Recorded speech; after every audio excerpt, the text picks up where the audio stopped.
So the next thing that we are looking at for number two is going to be your short and long-term goals. Now, this is something that you will see in the starter worksheet that you will get started with.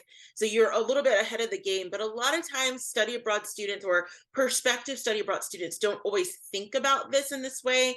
They just see the idea of study abroad of this is going to be fun. It's going to be a vacation of sorts. I'm going to get to go away and travel and do all these things. But as with anything in life, you need to make sure that your particular route and your pathway to study abroad is tied to some goals because again, it is an expensive endeavor. It is something that's going to take time. It is something that is contributing overall to your education. So you want to make sure that you have planned out both short-term and long-term goals. So when thinking about what those look like for short-term goals, maybe your short-term goal when you're studying abroad is just to enhance a foreign language that you will want to learn. So you are coming from the US and you want to travel to Italy, and your goal is to, within the 6 months you're going to be there, make sure that you've moved up to the next level of speaking Italian. It could be something basic like that.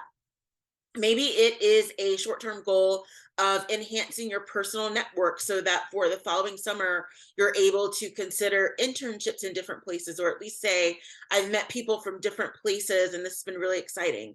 Another short-term goal that a lot of students have is just fulfilling credit requirements. So you may be using this as a time, like a lot of students do, to get elective credits, particularly if you are from North America, but even students outside of North America use this for the study abroad time for getting elective credits because you've kind of gone through and you've done all the necessary kind of hardcore credits that you need to do, but you have so many electives and you're like, this is going to be amazing. I get to study abroad and also fill elective requirements. That is great. And so that may be short-term goals. It can really be whatever you want, but you also want to think about how your short-term goals play into your long-term goals. So one of the primary long-term goals that a lot of students have, particularly in this day and age, is that they want to work internationally. And so study abroad can definitely be a tee up for that if it's something that you want to do. You feel like maybe after you graduate or even later down the road, you want to work internationally.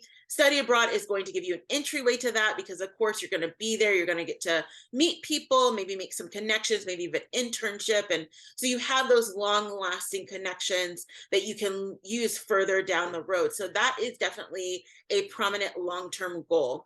Even if you are not interested in working internationally, a lot of students want the ability to have that they have studied abroad on their resume. Again, that is a part of a long-term strategy because it may come in use later on as you are applying, maybe not even for your first or second job, it could be your third job out of college. And as the recruiters are going through, they're looking at different skill sets and they're like, hey, this particular person worked, maybe they did an internship in this particular country and that sounds really interesting, or they know this language and they were able to go to this place and enhance the language. We want to know about this person more. So there have been instances I know from students I work with where that comes into play. So that is a long-term goal that you may have. You could just have where you are someone who you're really interested in travel, but this is going to be your first sort of entry into doing that. And so you just want to kind of learn more about what it feels like to be on your own a little bit more, be a bit more independent, and you're using study abroad for that way.